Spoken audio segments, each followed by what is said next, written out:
Sapristi, on dirait que la mer elle a mangé la plage. Lui, c'est Émile, dans son appartement à Soulac-sur-Mer, en janvier 2014, après 6 tempêtes successives.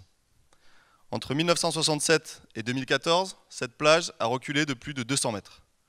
Eh bien, le problème d'Émile reflète un phénomène qui est beaucoup plus large, qui est celui de l'érosion marine. En France métropolitaine, la gestion du littoral, c'est plus de 5500 km de côte, 6 millions de résidents, 24% du littoral en recul et 50% de l'économie touristique, c'est-à-dire environ 240 000 emplois.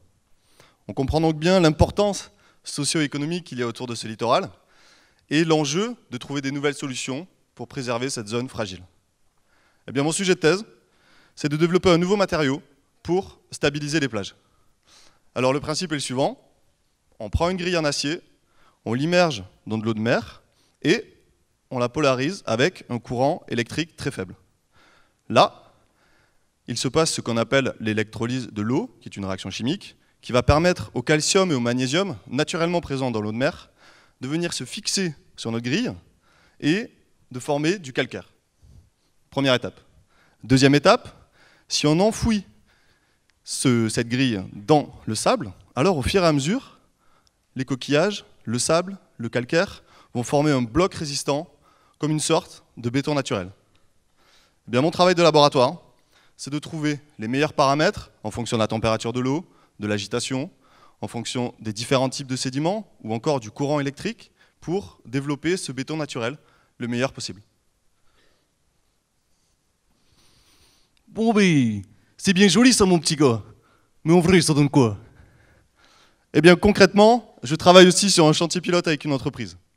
Là, nous allons installer au pied d'une digue un grillage de 100 mètres de long, enterré à quelques centimètres de profondeur, qui va permettre de stabiliser cette digue et de limiter l'affaissement des rochers. Deuxièmement, un autre grillage va être passé plus loin sur la plage, enterré lui aussi, qui avec le temps va former une marche solide et permettre l'accumulation du sable avec le temps. L'inconvénient de ce procédé, c'est qu'il nécessite du temps.